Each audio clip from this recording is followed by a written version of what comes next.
Yeah, so today we're just doing some quick news, trying to squeeze an extra episode in here before we dive back into the reread even further. But a little bit, I guess, a little bit of news came out this week. One, we got a deleted scene from the show that was in the original trailer that we were all kind of excited for. They haven't really explained at all why they didn't choose, excuse me, to have this scene in the show. And we were kind of like, as we watched episode one, we're like, oh man, I can't believe they didn't do that. And then we're going to talk about Emmy nominations.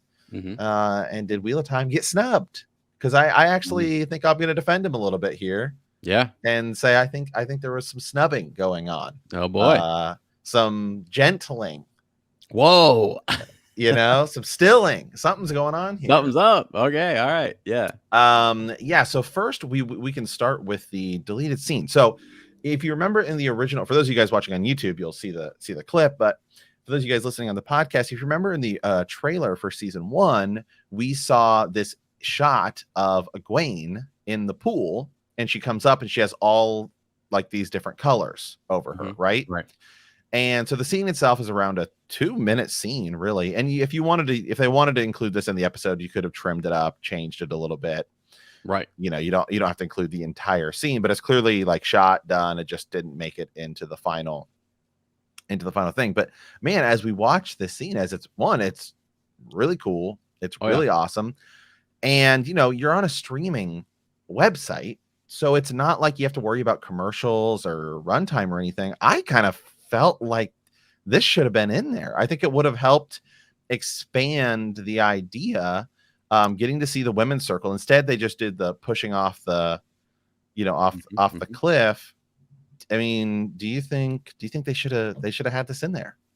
Yeah. I mean, honestly, I remember when we were watching the season, I was sort of like, yeah, where is that scene? Why did that never come up? Why is that not a thing? And we all had kind of guessed that it looks like it's something with the women's circle. It would have been too early for anything, because some people originally, when you saw like a little snippet of it and just the colors, people thought, oh, is that something tower related? Is that sort of like getting them cleansed or ready for some sort of trial? Who knows? But then we were like, nah, the more we looked at it, it looks real primitive and it's sort of like outside. So we thought, yeah, it could be an expansion of the women's circle. And one of the things that I thought was the coolest aspect of the show is that it expanded stuff that was not in the books, right? It showed you things that happened. We follow Rand, for example, out of Emmons Field, and we don't really get to see in the book, anyways, what happens back at Emmons Field when all the fighting's going on. We stay at the farm with Tam and Rand, and so it showed us something extra. So I thought like the show could have shown us something extra with the women's circle here, and clearly they're giving us this deleted scene, which is awesome. But I don't know why they chose to cut it, because keep it out. Yeah. Is it now? Yeah, obviously, right? It is kind of spoilery. It is very symbolic, but I don't. It's kind of spoilery for the end of the series, but I think it's a cool scene, man, and it's done really well. And even the shot, the shot of them walking into the cave. Right. If you zoom back a little bit here, it's right about here as they walk under this cave and the light is shining down. They have this like aerial shot, and they're sort of walking in this cool formation, which is kind of like the flame. It looks like a flame. It does. Oh my gosh, dude. Yes. Yes. So that to me is really cool. Now here's the thing, is that like what good shows do and what good stories do is you put these breadcrumbs in, you put these things up at the front that will then tie in later. So even though, I mean, this doesn't really give away anything. I mean, the spoiler is in that like we know what it ties to later, but I guess as a first time viewer, you would just be like, oh, that's cool. That's sort of how they do that. And then later on, it symbolically ties into what her role will be and everything. It's like this super cool looking cave though, with like, I mean, all this light coming through and different aspects.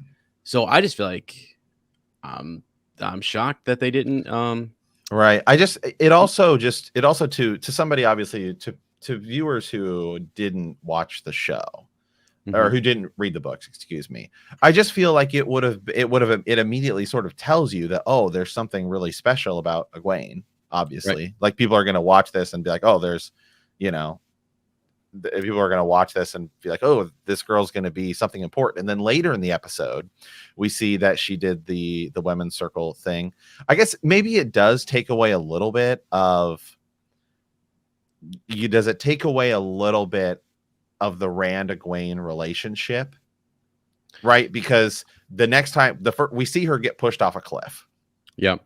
And then into the water. And then when Rand is talking to her later in episode 1, he's asking like, how was it? Mm-hmm. And she's kind of like, it was like a lot, basically is what she kind of says, good and bad, and so I guess if you see this, it sort of leaves you with the idea that everything's okay, I guess, rather than this sort of mystery of, like what exactly happened. So I guess maybe that was their reasoning. Well, and I even thought too, maybe they wanted to not show too much attention to one person because they were doing that whole who is the dragon thing. But I really felt like even this would have helped helped Egwene. Yeah, because there was like for the longest time we're like, okay, is Egwene's air quotes special like the dragon, and didn't really have that moment, and the fact that she would be the center of this pool. And then you really dig deeper and you're like, okay, it's actually all the women sort of go through something like this. This is their coming of age. So if there were other girls her age, they would be coming in this pool too at the same time. They would be doing the same thing. And so that would have been actually kind of neat, just as a world building thing, to really set up like, okay, they have these like a ceremonial thing. This is very different than what we see in our society.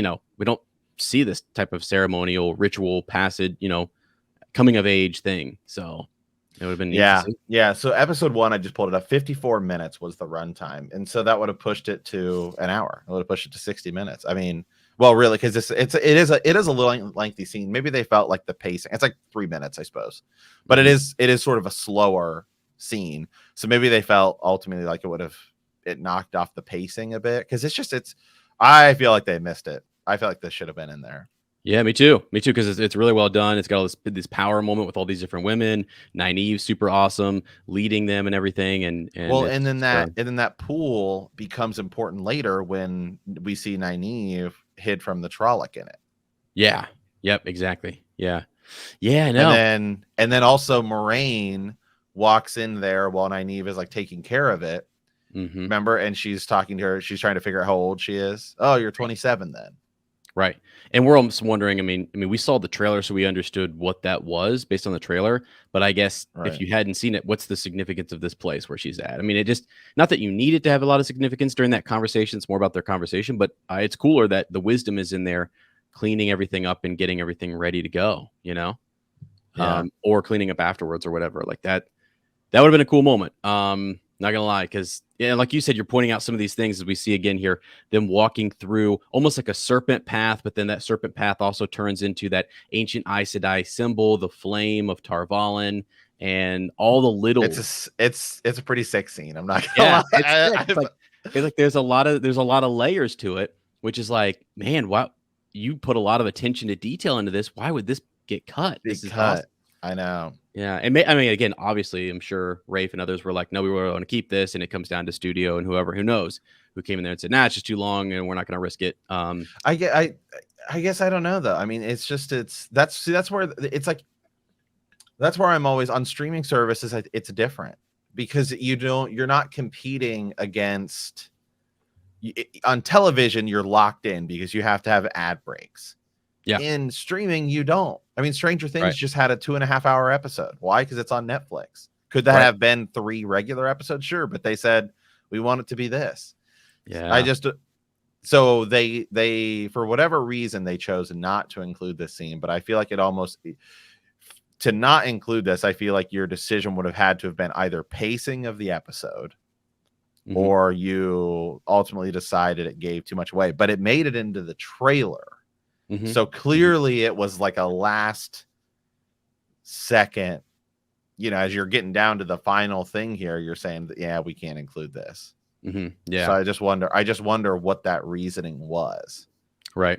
Yeah. I would have a feeling that it is probably maybe the pacing. Cause as I'm watching it, again, it's a full, what is it? A 2 minute, 30-second scene or whatever. Maybe it's right. I mean, to us, it seems like not that big of a deal, but I don't know. They crunch all the numbers. I'm like, in the context of a almost hour-long episode, there's obviously tons of other things that got cut to, but it's a really good scene. I wouldn't cut it.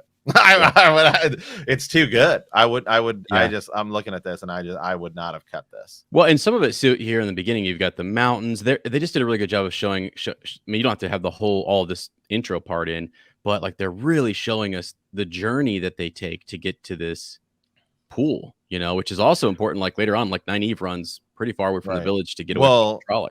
And remember, Nynaeve pushes Egwene in. Yeah. That happens. That's like the second thing we see in the show.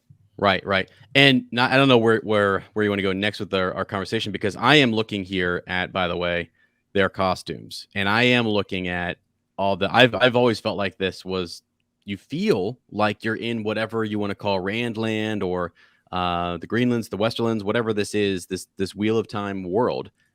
They sell it. They really, really sell that to us here. And then this ceremony helps to do that, actually. I mean, with all the different costumes here, all the different women looking in like they're kind of rough spun, handmade, clothing, and then they're out here doing a ceremony type thing.